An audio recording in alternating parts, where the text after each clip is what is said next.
Tonight on KION, Florida Governor Ron DeSantis on the Central Coast today.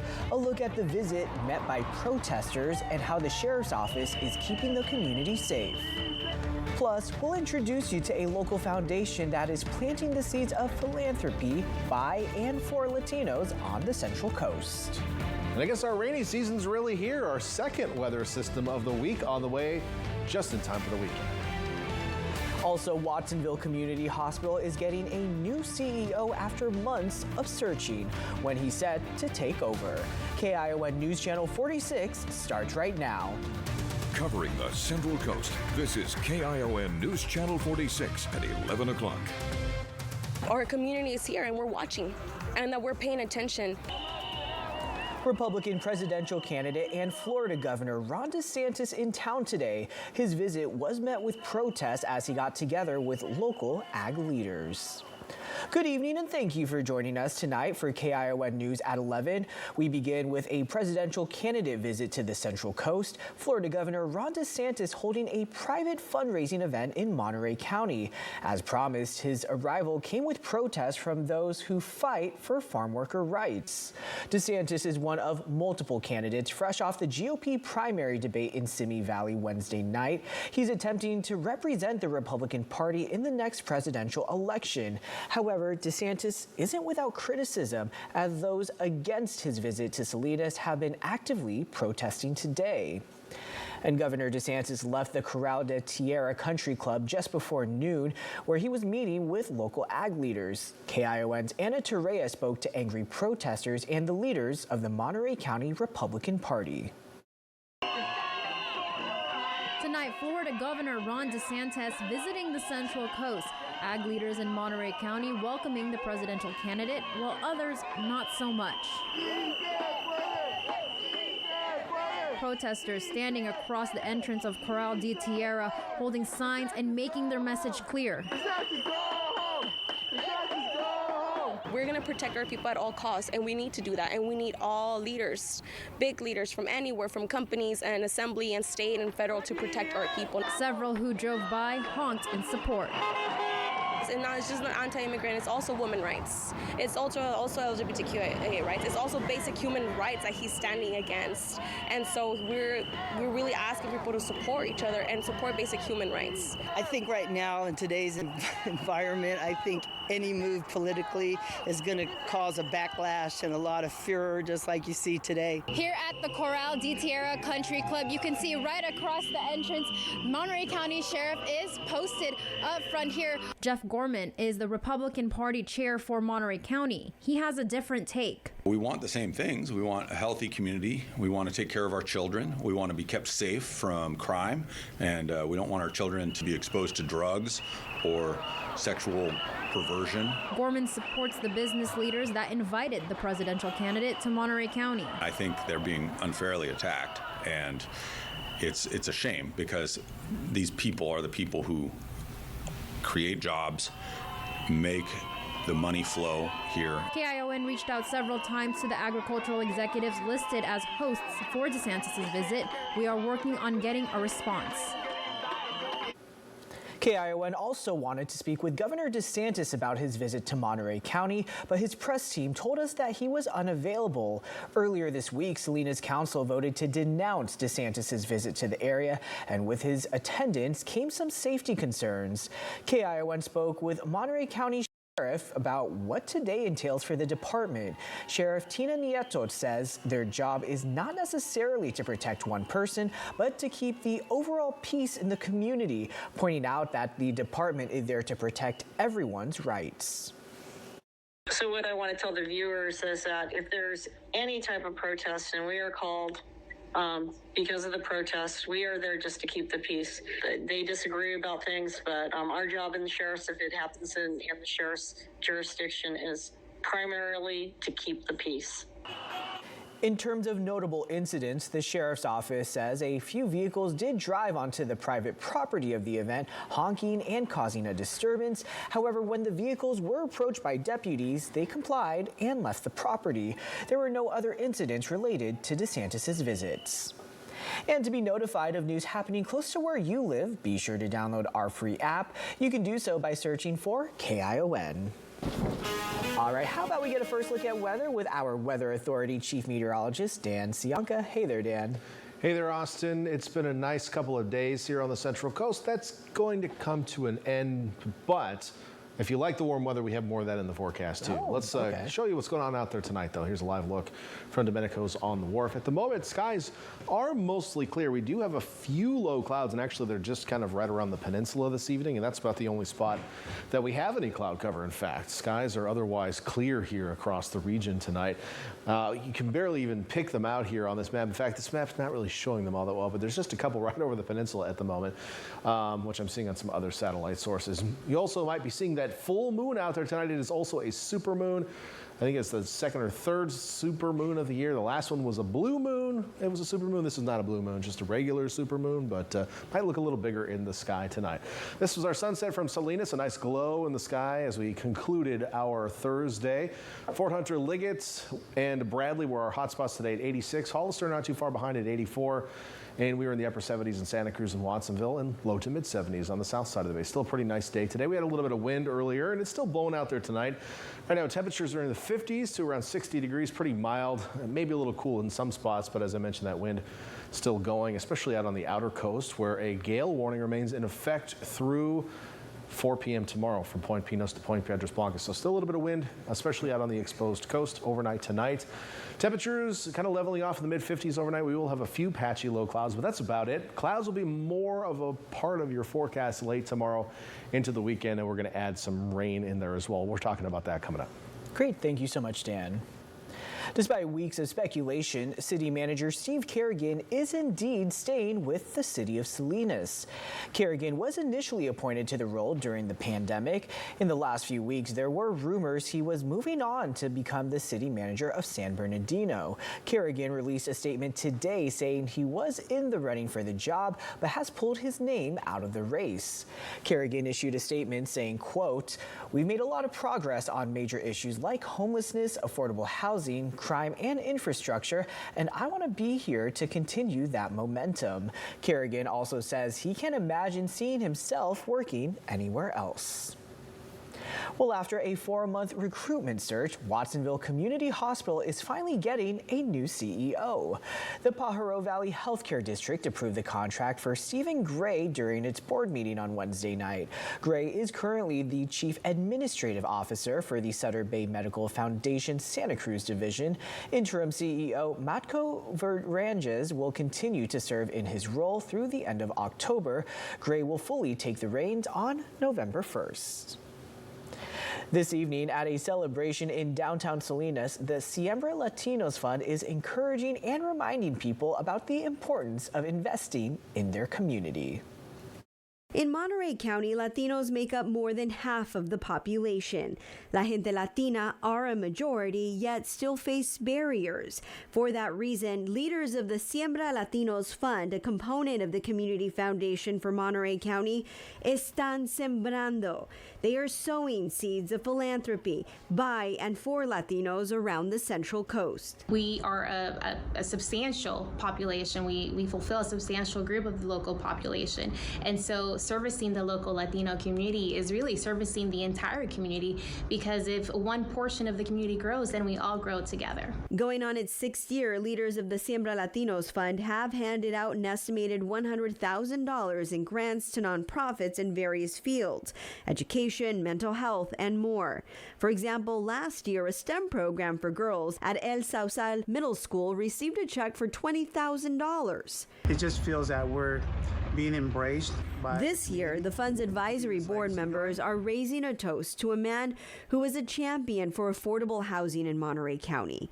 Hi, I'm Alfred Diaz-Infante. Alfred Diaz-Infante is the son of immigrant farm workers who was devoted to making his community better.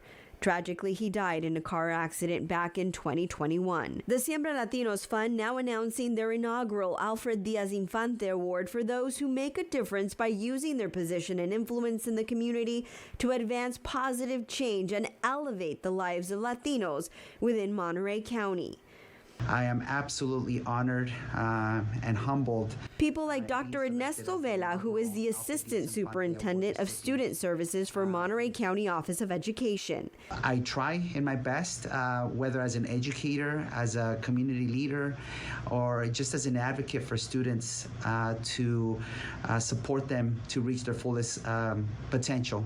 Having served as an elementary school teacher, principal, administrator, and program director, along with being a team leader for the Salinas Valley Dream Academy, Dr. Vela says in all of his experiences, his motivation has been to build positive influences around our area youth, having people who can help guide them to a path of success, and reminds them about the responsibility of paying it forward. My strongest message to young people, that no matter what you decide to do in life, that you leave a little ounce of space in your life to give back to your community, because there are other people like yourself that are coming behind you, and it's so important that for us to reach out a hand and help, that next generation.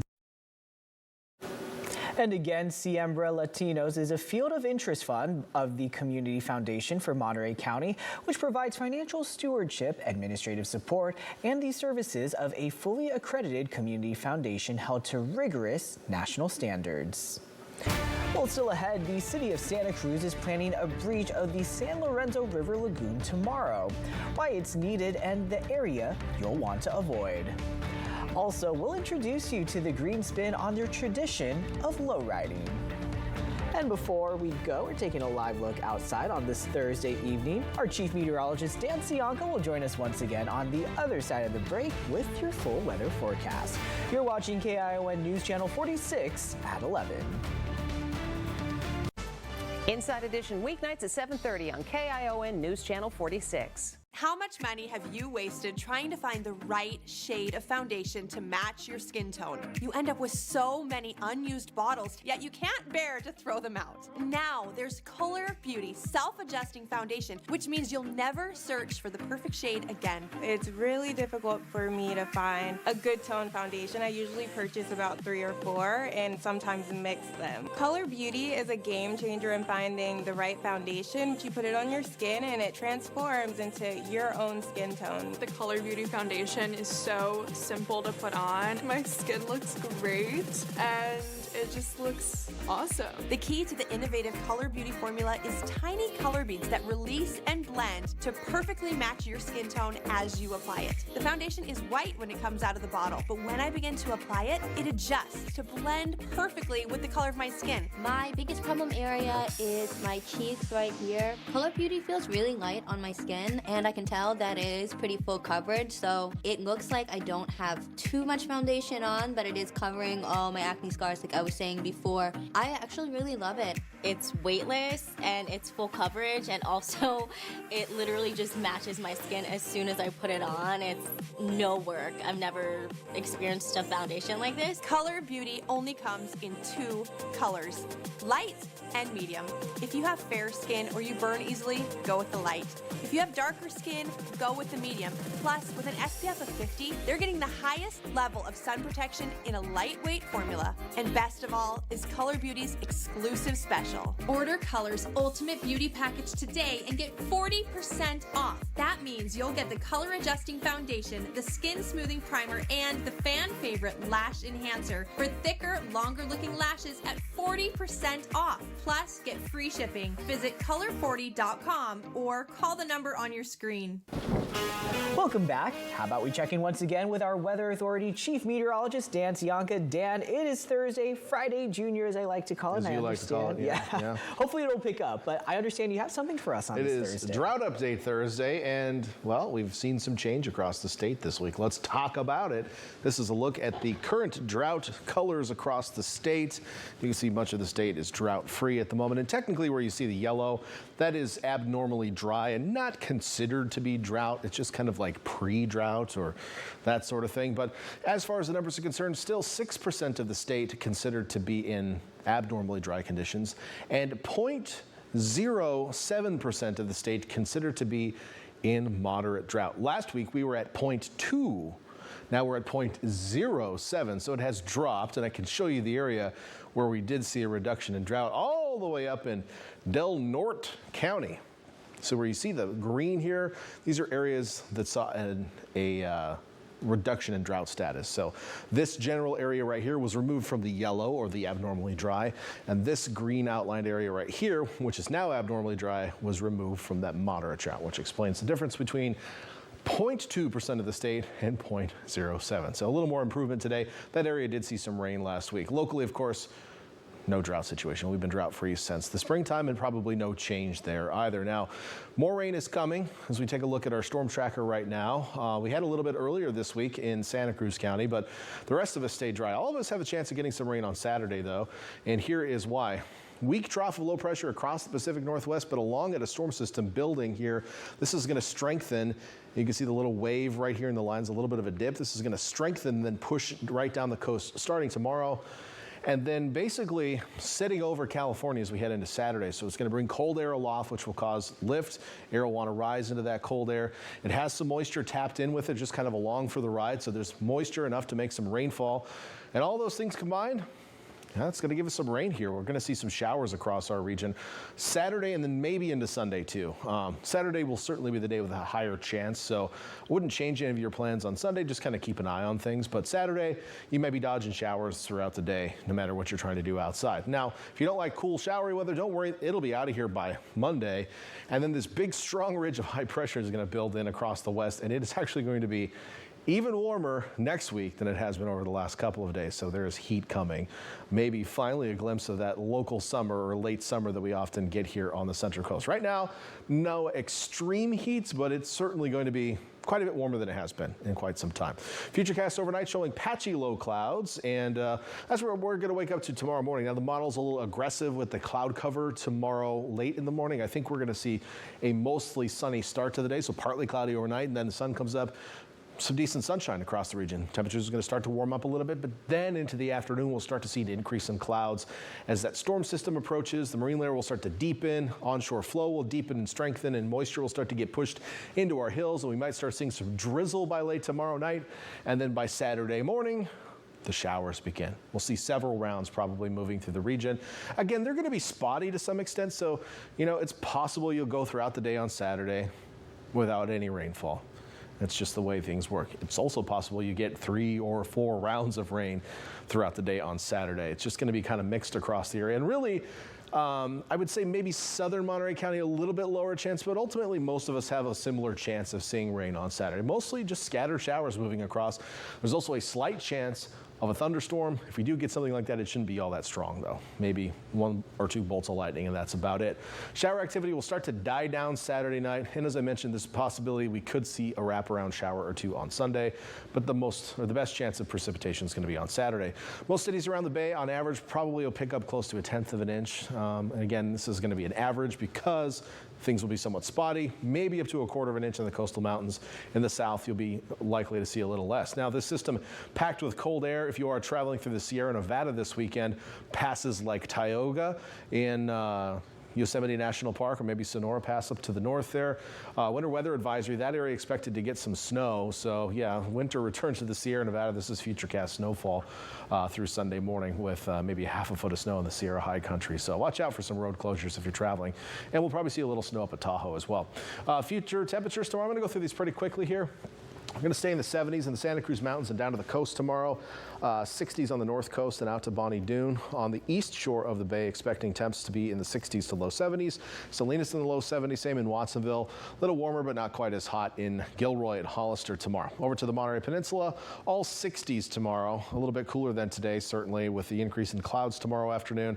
And then farther south, you'll be seeing 70s and 80s for the most part. Closer to the coast, you'll be cooler, certainly. Again, most areas kind of cooling down tomorrow in that transition roll as we dip into the mid-60s for coastal cities by Saturday. So Saturday will be the coolest of the next 7 days. Mostly cloudy, scattered showers with a chance of thunderstorms, lingering showers on Sunday. Then the big warm-up, highs almost 10 degrees above normal even on the coast, with potential for some offshore flow as we head through midweek next week. Inland areas also a big cool down, highs on Saturday about 15 degrees below normal, mostly cloudy, showers rolling through, maybe a thunderstorm. But then after that, it warms straight up. Make sure to stay tuned to the forecast. A few things could change. And anyway, we're in for kind of a roller coaster, so we'll try to keep ahead of it for you. Certainly quite a week we have ahead. Thank you, Dan. Well, happening tomorrow, the city of Santa Cruz has scheduled a breach of the San Lorenzo River Lagoon. City officials say work will begin at 7 in the morning through 5 p.m. During this time frame, people are advised to avoid San Lorenzo Point on the east end of Main Beach for safety concerns. This breach is required for many reasons, including cliff failure from the extreme weather events back in January. Crews say while they are actively focused on removing the clog, breaching the lagoon is the only available method of managing water levels. Well, riding low and slow, that's the name of the game when it comes to low riding, a deeply embedded tradition in California's Chicano culture. But now Sacramento's Academic and Vocational Academy, also known as SAVA, is taking that tradition and giving it a new spin to a greener future. Lowriders are traditionally classic vintage cars, sometimes fitted with hydraulics, custom wheels, and loud engines. But now SAVA's EV Lowrider Conversion Project is turning these cars completely electric. The project aims to promote clean energy jobs in the future to an underrepresented community. And as California leads the zero carbon effort by 2035, making electric vehicles accessible is essential. However, it's not easy since there's a lot of improvising, but instructor Galen Hartman says that's when the learning happens. Use modern technology and making something that's old brand new again.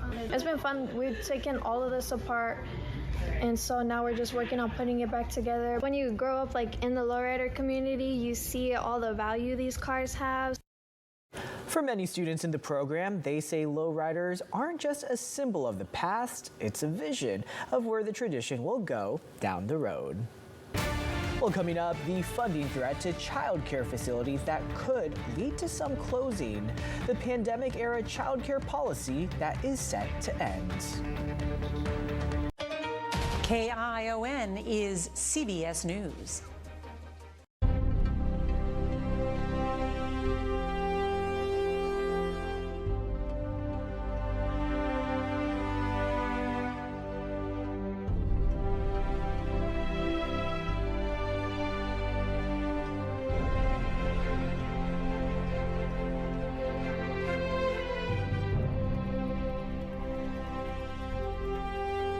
Information, visit our Central Coast Experts page at KION546.com. In California, we're on a journey to make energy cleaner, safer, and more reliable. At PG&E, our goal is to get there without leaving any family behind. We're undergrounding lines because it's safer and more affordable in the long run. We're helping our customers lower costs by choosing the right energy plan and taking control of their bills with predictable budget billing.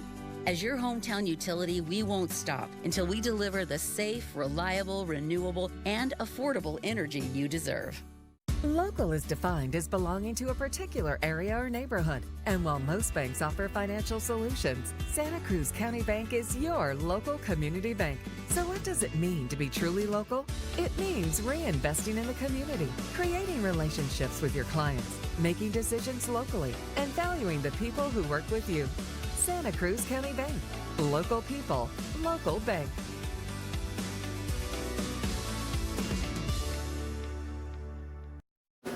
Imagine this, you're taking your children to daycare and all of a sudden you find out the daycare you love and trust could suddenly be closing.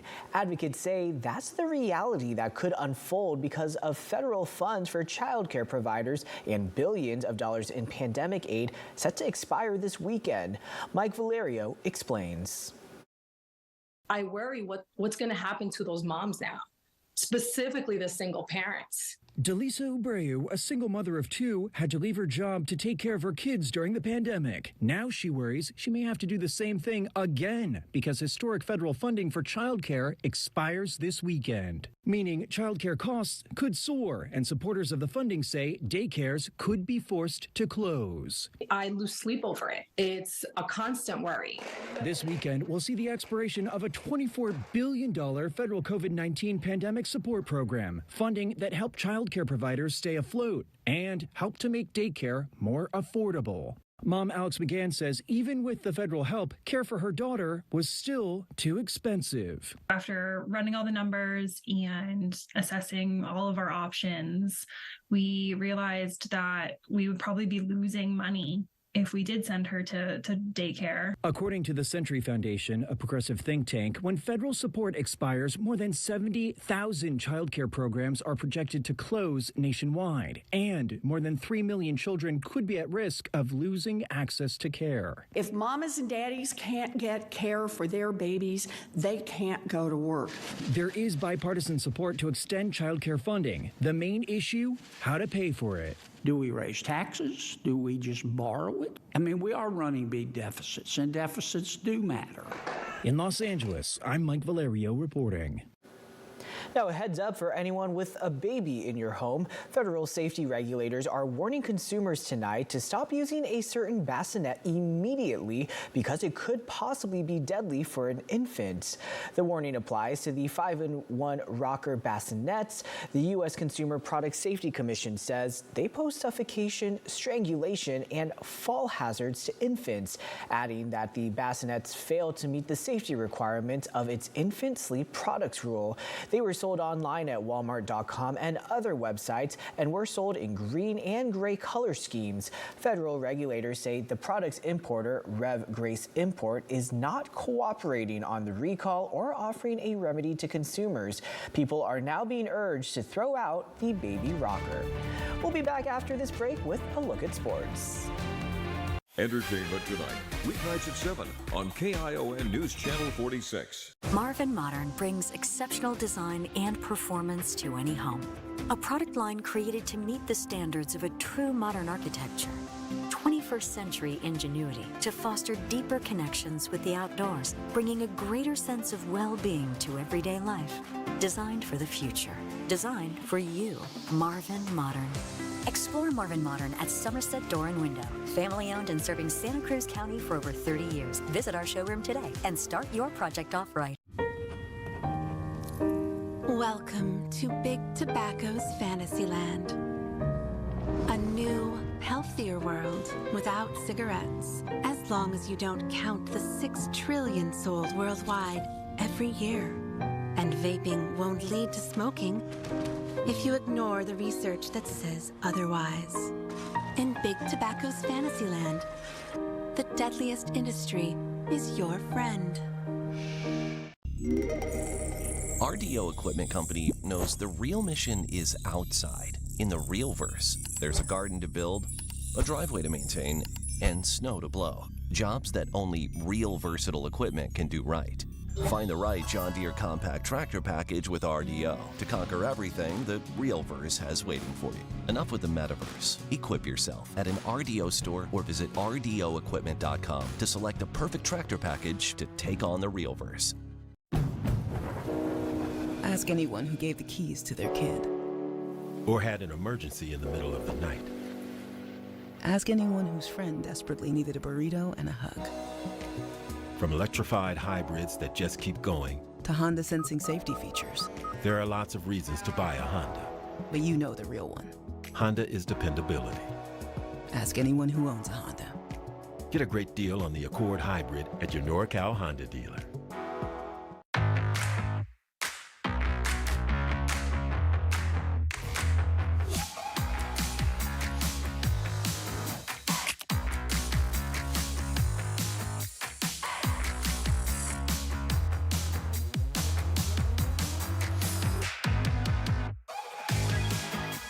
Create a backyard that's out of this world. Right now, save $30 on the GTA 26 handheld battery pruner. Real steel. Find yours. Time now for a look at the latest in sports, and we're leading off with some high school football coming to you under the Thursday night lights. One of the top games of the week, if not the top game of the week. North Salinas hosting Carmel. The Vikings entering the bout at 4-1. 0-1, and 1-1, I should say, in conference. Meantime, the Padres come to town undefeated at 5-0, and this mission South showdown lived up to that hype. Early on, it's the Vikings moving the ball well on the ground. They go on to march down the field, looking to be in control. There's the mascot there getting ready for this one. But see how they move here. They look to be running the show early on, and they're going to find the end zone on that drive. Here comes Demaje Roberson here on the sweep. He's going to take this one up and around the bend. He'll be in there for the Vikings touchdown. Won't be the last we see of him, though, because Demaje had himself a game. Not one, but 2 touchdowns coming in just the first half alone, but we'll get back to him in just a moment. Going the other way, Simeon Brown, 90 yards. Look at him go. The kickoff return, showing off some moves. Dodges a tackle, and he is long gone. Touchdown, Padres. The Vikings, though, they go on to respond. I mentioned Demaje Roberson. Here he comes again, this time carving up that defense like a Thanksgiving turkey. Look at him go. He's in there for his second TD of the night. This one was a shootout, though, for the Padres. Ashton Reese here on the direct snap. He would also log not 1, but 2 scores in Carmel's big victory. The Padres win this one by a final of 50-36. Carmel remains undefeated at 6-0. Safe to say Laguna Seca is the place to be this weekend. The Porsche Rennsport Reunion 7 kicking off Thursday, the first of 4 days of action. And to say they transformed the raceway might be an understatement. I couldn't even recognize the media center. Just look at that. Quite the extensive build-out, a beautiful build-out at that.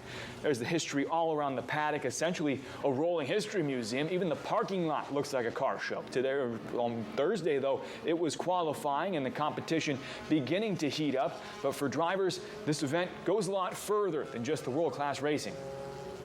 Rennsport is an amazing opportunity to be everything Porsche, and it's so much fun to be here and race with our like kinds.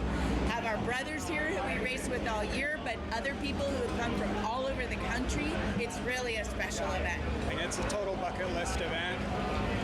It only happens every 4 years, and sometimes it's on the East Coast, so we're just super fortunate to be here. It's such a good experience.